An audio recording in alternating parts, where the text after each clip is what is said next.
Trump के प्रस्ताव को लेकर ज़ेलेंस्की असमंजस की स्थिति में है। क्यों? हालांकि जिनेवा के बाद अबू धाबी में सीक्रेट मीटिंग भी हुई, जिसमें अमेरिका, यूक्रेन के अलावा रूस के प्रतिनिधि भी शामिल होने की बात कह रहे हैं। यूक्रेन 8 लाख सैनिकों तक सेना को सीमित करने पर तैयार होता दिख रहा है, जबकि यूरोपीय देश अभी तक ट्रंप के प्रस्ताव का विरोध कर रहे हैं, जिससे यूरोप में युद्ध के कई मोर्चे खुलने के संकेत मिल रहे हैं। ये विध्वंस, ये तबाही काफी नहीं। यूरोप में बारूदी सुनामी अभी बाकी है। रूस के तेवर बेहद आक्रामक हैं, जबकि ज़ेलेंस्की ने भी संकेत दे दिया है कि वो पीछे हटने वाले नहीं हैं।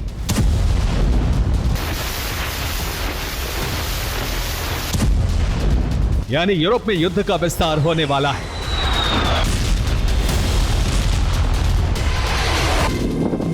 यूक्रेन के अलावा कई और देश भी रूस के टारगेट पर आ गए हैं। अब समझिए इसके पीछे की वजह क्या है।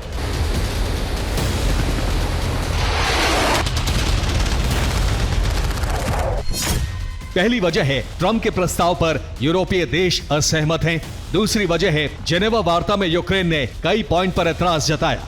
तीसरी वजह है वार्ता के दौरान भी रूस यूक्रेन में हमले रुके नहीं। चौथी वजह है रूस ने सर्दियों में ज़ेलेंस्की के सरेंडर का प्लान बनाया है। पांचवी वजह है यूरोपीय देश लगातार यूक्रेन को बारूद सप्लाई कर रहे हैं। यानी 3 दिन की वार्ता में भी कोई हल नहीं निकला। उल्टा प्रस्ताव को लेकर यूरोपीय देश नाराज हो गए। कोलिशन ऑफ विलिंग की मीटिंग के बाद यूरोपीय देशों ने ट्रंप पर दबाव बनाना शुरू किया, जिससे ट्रंप प्रस्ताव में कुछ बदलाव करने के लिए तैयार हुए हैं। लेकिन बदलाव कब होंगे, इसके लिए कोई समय सीमा नहीं है। हालांकि प्रस्ताव अब 28 सूत्री की जगह 22 सूत्रीय होगा।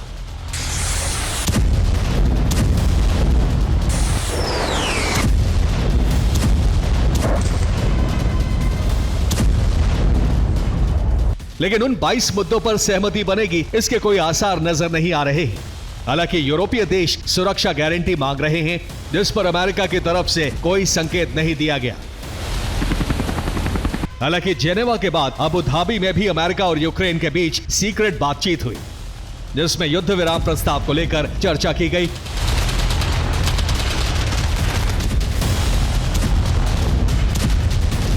खबर है कि इस मीटिंग में रूस के प्रतिनिधि भी शामिल हुए थे, लेकिन इसकी जानकारी नहीं है कि रूस ने यूक्रेन से सीधी बात की या नहीं। हालांकि इतना तय है कि यूरोपीय देश नहीं चाहते हैं कि यूक्रेन युद्ध रुके, इसलिए वो लगातार यूक्रेन को हथियार भेज रहे हैं। दूसरी तरफ फ्रांस, ब्रिटेन और तुर्की की सेना भी यूक्रेन में तैनात की जा सकती है। इसका सीधा अर्थ है कि रूस और यूरोप में टकराव बढ़ेगा।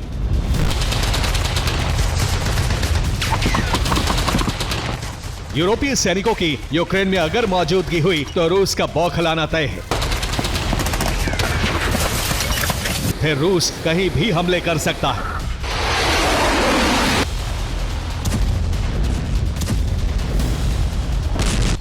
इस बीच ज़ेलेंस्की ने शांति वार्ता को लेकर बयान दिया है। उन्होंने कहा है, प्रस्ताव पर वार्ता सही दिशा में है। मैं जल्द ही वॉशिंगटन जाकर अंतिम निर्णय पर पहुंचने की कोशिश करूंगा। दरअसल ज़ेलेंस्की प्रस्ताव को लेकर असमंजस की स्थिति में है। वो अमेरिका और यूरोपीय देशों में से किसी को भी नाराज नहीं करना चाहते हैं, क्योंकि अमेरिका के प्रस्ताव को नहीं मानने से रूस को हमले का ग्रीन सिग्नल मिल जाएगा, जबकि प्रस्ताव मानने से यूरोपीय देशों से सहायता रुक जाएगी।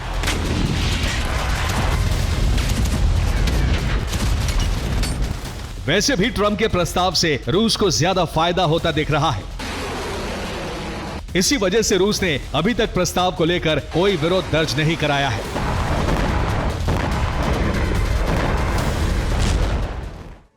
तो बाल्टिक देशों को खतरा है, रूस बेलारूस की जमीन से हमला कर सकता है। अब बेलारूस को घेरने के लिए नेटो ने 4 फ्रंट पर तैयारी की है। पहला मोर्चा बेलारूस यूक्रेन बॉर्डर है, जो 1084 किलोमीटर लंबा है, जबकि दूसरा मोर्चा बेलारूस पोलैंड बॉर्डर है, जो 418 किलोमीटर लंबा है। 640 किलोमीटर लंबा बेलारूस लिथुआनिया बॉर्डर है, जो तीसरा मोर्चा है, जबकि चौथा फ्रंट बेलारूस लातविया बॉर्डर है, जो 173 किलोमीटर लंबा है। और इन्हीं फ्रंट से रूस बाल्टिक देशों पर हमले की तैयारी कर रहा है।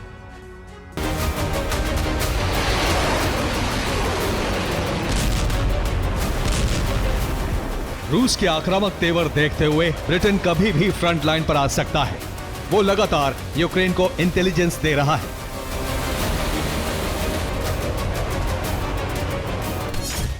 यूक्रेन ने ऑपरेशन स्पाइडर वेब चलाया था, जिसमें रूस को भारी नुकसान हुआ था। खास तौर से एनर्जी सेक्टर और मिलिट्री बेस को टारगेट किया गया। इसके लिए ब्रिटेन ने जासूसी की। ब्रिटेन के सर्विलांस ड्रोन ने तस्वीरें यूक्रेन के कमांड सेंटर तक पहुंचाई। कीव के रडार सेंटर से इस ऑपरेशन को ऑपरेट किया गया। ब्रिटेन से मिले इनपुट के बाद यूक्रेन के ड्रोन रूस में सटीक हमले कर रहे थे। 4 टारगेट पूरी तरह से ध्वस्त कर दिए। पहला टारगेट बेलाया मिलिट्री बेस, दूसरा टारगेट यागिलेवो मिलिट्री बेस, तीसरा टारगेट ओलेनिया मिलिट्री बेस और चौथा टारगेट इवानोवो मिलिट्री बेस। यहां की सारी जानकारी पहले से ही यूक्रेन के पास थी।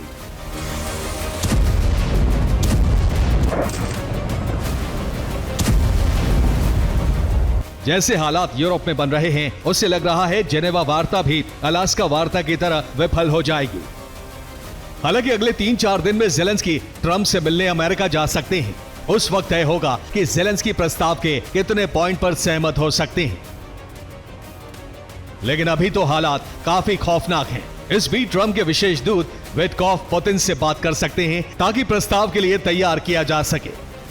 जबकि रूस यूरोप में तबाही का ब्लूप्रिंट पहले ही बना चुका है। अगर जरा भी अंदेशा हुआ कि यूरोप हमला कर सकता है, रूस उससे पहले ही तबाही मचा देगा।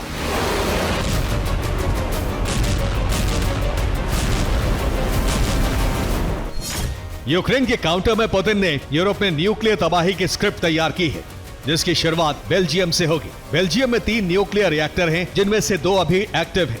इन पर रूस बड़ा हमला करेगा। फिनलैंड में मौजूद 3 न्यूक्लियर पावर प्लांट में से 2 काम कर रहे हैं। दोनों पावर प्लांट रूस के हिट लिस्ट में हैं। फ्रांस में कुल 22 एटमी रिएक्टर हैं। इनमें से 10 रिएक्टर बंद हो चुके हैं। बचे हुए 12 रिएक्टर पर पुतिन मिसाइल हमले कर सकते हैं। जर्मनी में काम कर रहे 28 में से 4 एक्टिव न्यूक्लियर प्लांट पर रूस मिसाइल वर्षा कर एटमी सुनामी ला सकता है। पोलैंड के सभी 10 पावर प्लांट पर भी पुतिन हमला कर सकते हैं। स्वीडन के 6 में से 3 एटमी प्लांट चालू हैं। तीनों पर पुतिन इस्कंदर मिसाइल दाग सकते हैं। सबसे बड़ी तबाही ब्रिटेन में आएगी। यहाँ के 22 न्यूक्लियर प्लांट में से 12 एक्टिव हैं। इन सभी पर पुतिन हमला कर सकते हैं। ब्रिटेन के ब्लूप्रिंट को फेल करने के लिए रूस ने सीक्रेटली नया प्लान बनाया है, जिससे युद्ध में भी फ्रंट लाइन पर बना रहे, साथ ही यूरोपीय देशों को भी काउंटर कर सके।